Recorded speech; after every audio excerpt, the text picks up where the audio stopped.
Well, I'm still wet. Just got out of the shower. Hey, a bedtime shower. Yeah. Well, we all promised. You promised last night. Just by being here. The Williamses is here. Let's have a look. Not too sure. What do you think? No, not everybody's ready for bed. See, we had this last night. Boris has got problems with his team. Oh. See, Maximus is here, looking tired, ready for bed. That's how it should be. Looking tired, ready for bed. Maximus is your man. Okay, don't know about Grace. I'm looking for reports a little later on. So I want reports for all the grown-ups and anybody in charge of the tablet, or anybody in charge of the phone, or in charge of any other platform you may have. Is everybody ready for bed? I mean, I'm not asking for photographic evidence or anything like that. It's all right, you're doing all this over here. This isn't happening on YouTube or thingy, Twitter. But over there, I'm getting all that up. I'm getting lots of people trying to distract me, you see. That's what they do. They try and distract. See, they think, oh, we're only children. We only have to giggle and titter and walk around. But I want to hear that you're in your jimmy jammies. You have brushed your teeth. You've washed hands and sang happy birthday 10 times while you're washing your hands. I want to know that you're all ready for bed. It's the idea. Get ready for bed. I don't want to have to get stern. There's something wrong with the world. Auntie Deb and Auntie Kaz are here already. So who else have we got here? No, they're not there. No, not there. No, looking for Alex, my no eye fan, number one fan. So we're going to have a quick look down here and see who's on any Twitter. Let's presume I'm allowing cookies. If Mr. What's his name, Gutenberg or whatever his name is, and the other one, presume I'm accepting cookies because I like biscuits. All right, okay. So presume I'm accepting cookies. Don't keep putting up a little thing. That's the international sign for putting up a little thing.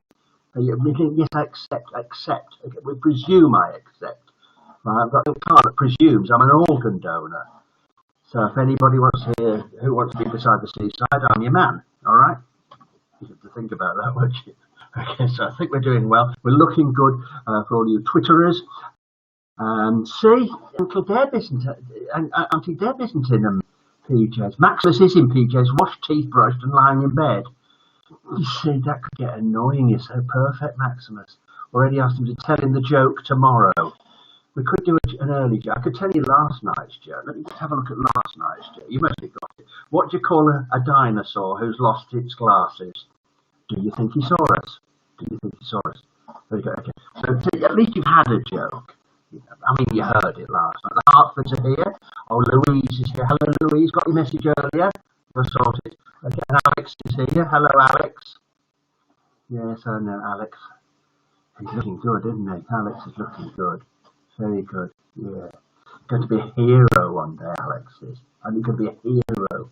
You're going to read about it and go, Alex is the hero of the hour, and hero is 20 medals. You're not ready for bed though, are you? You see. I don't know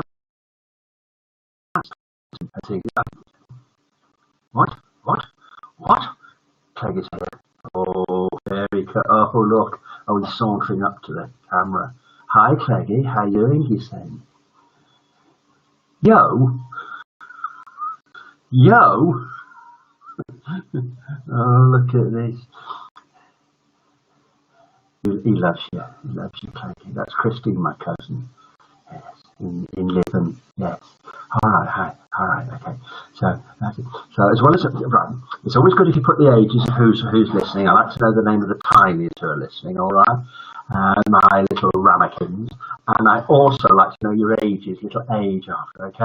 Oh, my bros there. Uncle Mark is here for everybody, that's it. Hello, Uncle Mark, says Charlie. You're very excited tonight, aren't you, Charlie? It's Sunday, just like every other day. Yes, all right. Okay, so I think we're nearly there. You've got a good story for you tonight. Brand new joke. Clegg has just said yo back. Oh, I think you're bonding.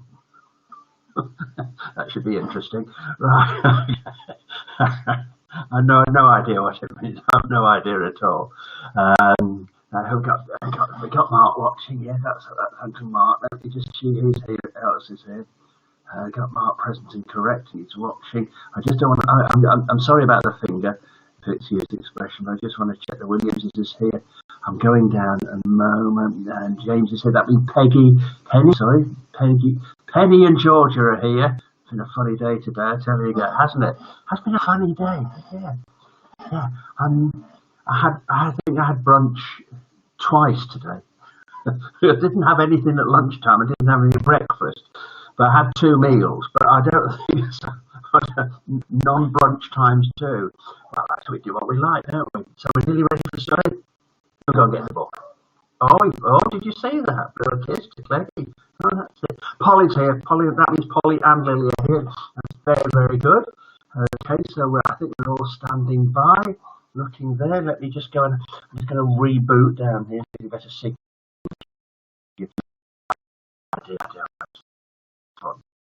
Cooking. All right. And I will switch it off and start again if anything goes wrong. Yes. Do you think the technology for computers? There's some way you have it with cars, isn't it? Imagine you drive a car and something goes wrong, so you switch it off and start it again. And on the motorway, where you get out and slam the doors and open them again and slam them again. Mark, don't say that. Computers, you just take it. I'm just saying, for your own good, kids, question everything. Well, we're not now. I mean, if Mummy says go to bed, you go to bed. But why? Why? Kids only have to learn one word and one exclamation. One what's it? What do you call it? Question mark. What question marks are it? And you know the word anyway. That's the international sign for I can't think of the word. So you just have to learn a question mark and the word why, and that'll get you through the first 8 years of your life. Why? You've got to do why. And parents, all they have to do is go. And I said, here's another one, your parents. Have they started saying this to you yet? Come here, my little butterflies. Okay. Don't do as I do. Do as I say. Have they said that to you? You know the answer to that, don't you? Why? That's it. Oh, we're all on form tonight. All on form. Okay, so I've forgiven some of you. All the lecturers are here. Hello, Amy. Hello, Amy. Welcome here. Who have you got with you? Let me know. I'd like to know, and ages. Not who, I'd like to know who's there. Haven't heard from Michigan. I know they got problems in Michigan, but I haven't heard from them for a while. And Lisa is excused. That's it. We know about that. Oh, the bunkers, Samira and Sebastian. And if you're a brand new viewer, it'd be nice to hear from you.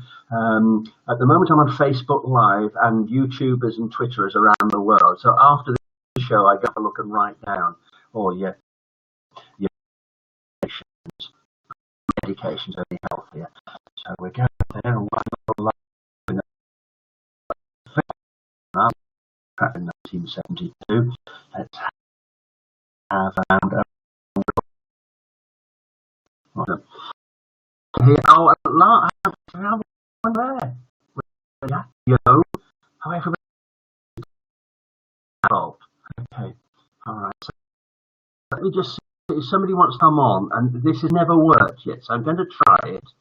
Okay, I'm trying now. It's not working, you see. Doesn't matter. Bring Jean on camera. They'll receive an invitation to join you. Oh, you weren't. I see. You weren't.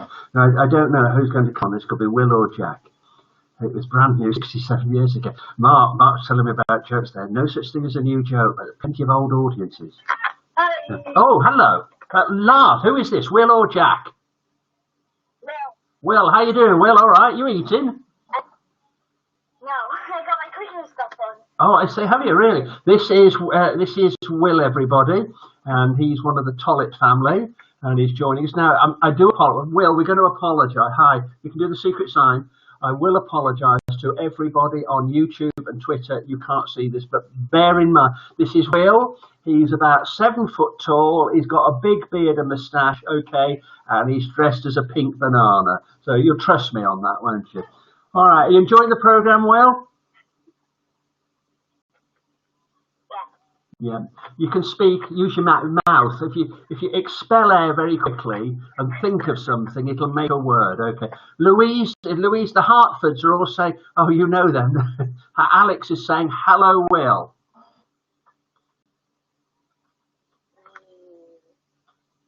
Are you yawning or waving or drowning? Waving. That's all right. And yawning at the same time. Yawning at the same, yes, yawning and waving. Oh, goodness me, multifaceted. So, is there anybody you'd like to say hello to?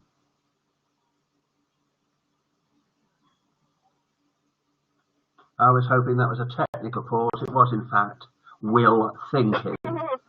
Take a picture of this, everybody. Do a quick photo of this. This is Will actually thinking. That's what he looks for. Will, I'm going to leave you now because we're going to do the story, and then we'll have a joke for you. And then will you join us on Smiling is Infectious later? Yes. Fantastic. Say goodbye to everybody on Secret Sign, please. Bye. Bye.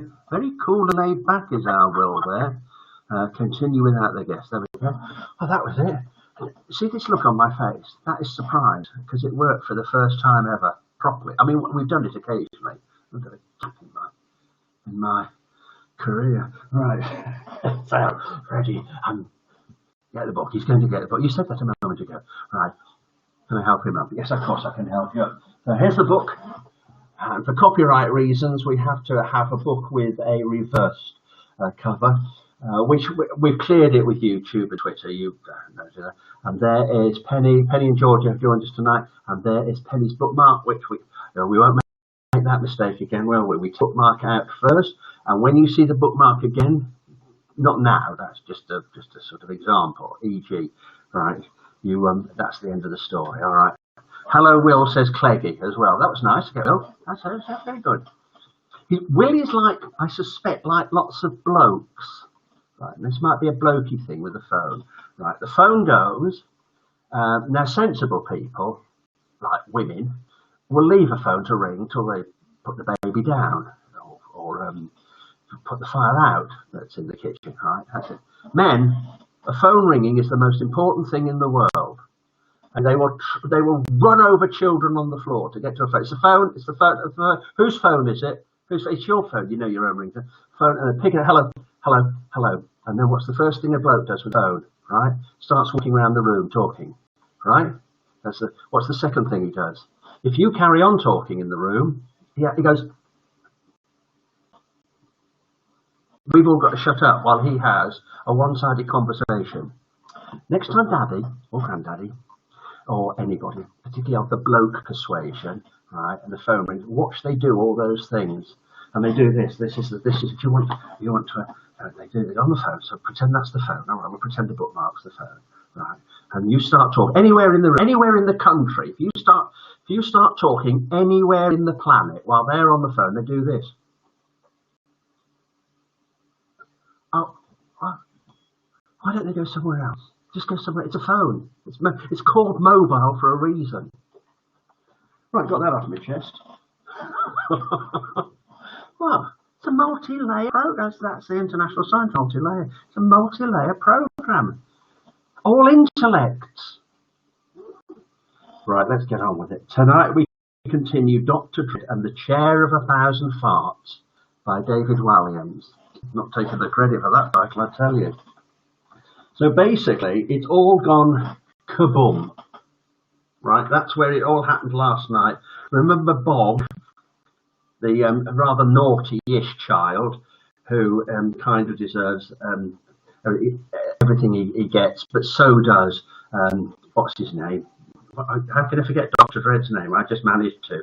Okay, so he's now in the chair of 1,000 farts, but it's not affecting him. Okay.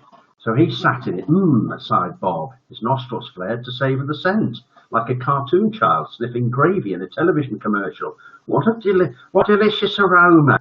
Dr. Dread looked lost. But boy, this is the dreaded chair of 1,000 farts, he thundered. Bob's expression turned to quiet concentration.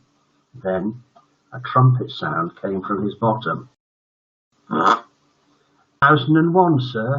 sniggered the kids. Silence, thundered Dread. That only made them laugh some more. I said silence. It was too late. Dread had lost control of his classroom. Get back to your place at once, he bellowed. The boy jumped up and with a spring in his step bounced back onto his stool. The teacher slumped back down into his chair of 1,001 farts. He's added one. As if that wasn't enough, Dread began to choke. He seized his neck with his hand and retched, Bog! That stink bomb Bog had left behind was absolutely lethal. In fact, it was far worse than his own. That's saying something. His own bottom bubbles in comparison, they smelled like the sweetest perfume. All right, so I was reading a footnote, and it's not worth it. Bring! The bell rang for the end of the lesson as a still choking Dr. Dread slid down onto the floor, lying there in a pool of his own spittle. Enjoying this? The once feared teacher was determined to do something, anything to get revenge. All together now, dun dun dun.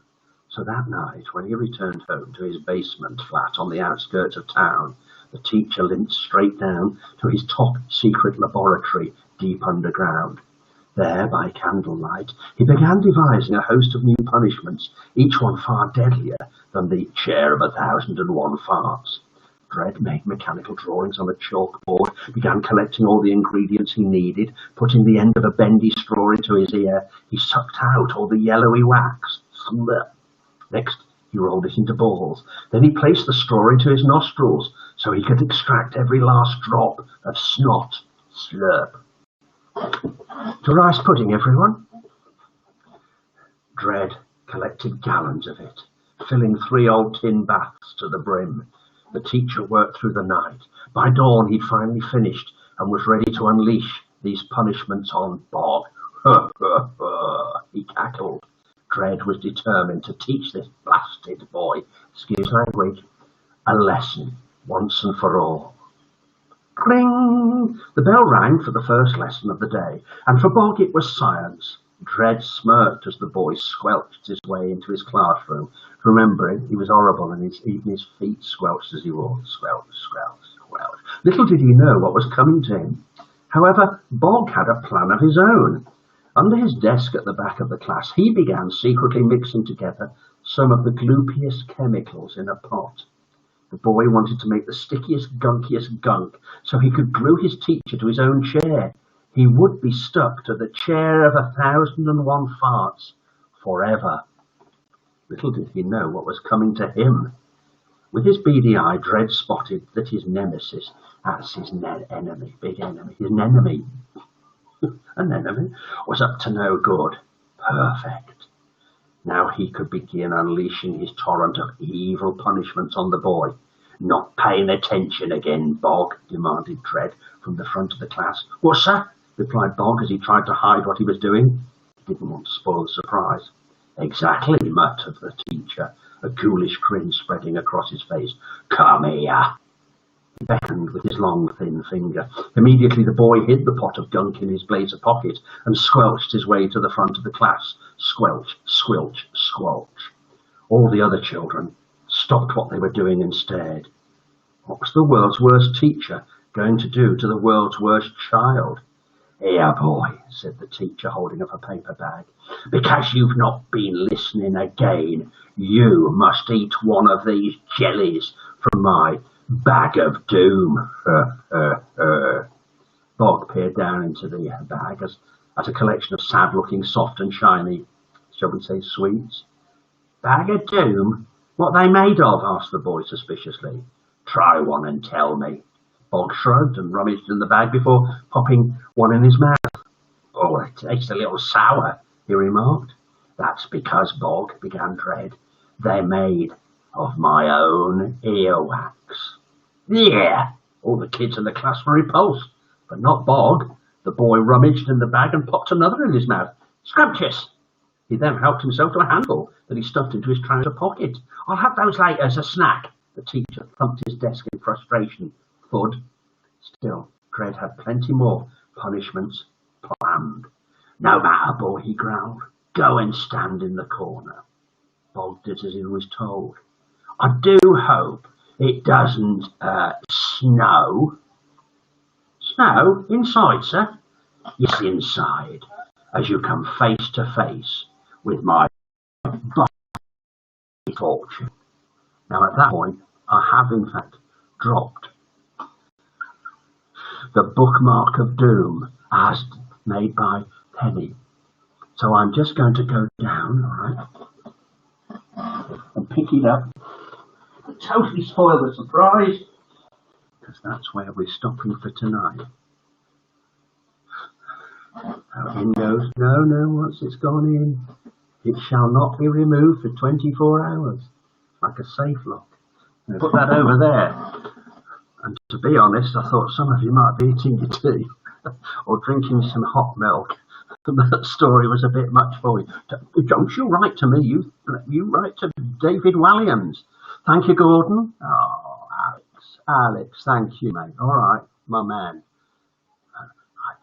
Oh, t-shirt. I tell you where, you want to know where my t-shirt that you got me hung upstairs. But, and I don't know if I can show you this, if you want, you know the nice keyring you sent to me? Look at my head, just pretend it's a map of the moon. Right, here is where I keep my USB sticks with all my little bits and bobs and records, and look, that's the key, and that's a USB stick. That's my favourite USB stick, and it's there, on there.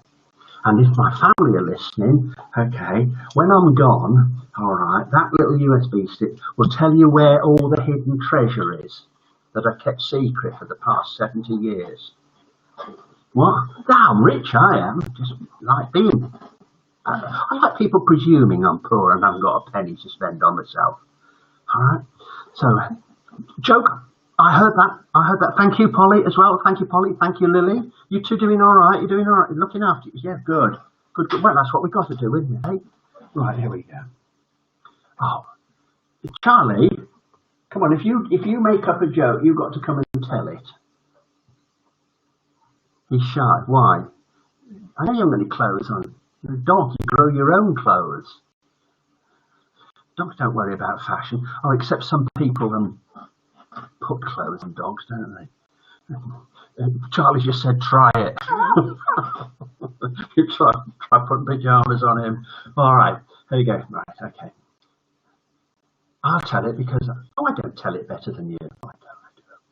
All right, here we go. Did you hear about? Oh no, it's not again. No, get it right. Okay. Did you hear the joke about the watch with no hands? It's timeless. Don't laugh at your own jokes. I like the way your ears do that. That's okay. I'll do it again. Did you hear about the joke about the watch with no hands? It's timeless. That's all right. A quick explanation. Okay. So if a watch, this is a watch, not a digital watch, This is just a watch with hands, you know, like 10 to 2. Right, little hand, big hand, right? Okay. If it had no hands, you wouldn't be able to tell time, so it'd be timeless. Okay, right. Now, often a joke that you can, like the joke I told earlier that I first told in 1972, right? It's timeless. You can tell it at any time, just timeless. Joke timeless. Yeah, and I didn't give the age for that group. So I think that joke's a 72 plus. So if you're age 72 plus, you'll find that joke hilarious. Did you hear the joke about the watch with no hands? It's timeless. Charlie wrote that earlier today. What he didn't write? Oh, Slinky Link. You should be on the radio. I can't tell you what I'm laughing at. Oh, yeah. Oh, that wasn't much of a shave. It's a late shave today. Right. Oh, that's all right. No, that's nice. Oh, hang on. Some emojis. Yes, everybody's reminding me about a double dose of emojis. This will mean nothing to YouTubers. If you are watching on YouTube or Twitter, send some messages, will you, and retweet so I know you're actually listening to it. And Louise's song, I'm not going to sing that. All right. Everybody can read it. All right, Chris, but I'm not singing it. All right. I think Alex has just been, yes, snitching on you. Pretty sure about that. Okay, Smiling is Infectious by Spike Milligan to end today's show. And this is for all of you, regardless of the fact that a lot of you haven't got your PJs on or brushed your teeth. How old is Charlie? Okay, did you get that? Good. Okay. Smiling is Infectious by Spike Milligan. Smiling is infectious. You catch it like the flu. When someone smiled at me today, nearly forgot it, I started smiling too. Got it written down. I passed around the corner and someone saw my grin. When he smiled, I realised I passed it on to him. Ow! I thought about that smile, thinking, and then I realised its worth. A single smile just like mine could travel around the earth. You're doing that with your ears again, aren't you? So, if you feel a smile begin, don't leave it undetected. Let's start an epidemic quick and get the world infected. Stand by with a smile. Smile, smile, smile, smile, smile, smile emojis. Good night. Yes, good night to you, good night to you, good night to you, good night to you, good night, Cleggy, good night, Alex, good night, everybody, good night, thank you. If I missed you out, it was on purpose. Ish. Thank you, Secret Sign, Secret Sign. Okay, we're just going to say goodbye to everybody on YouTube now.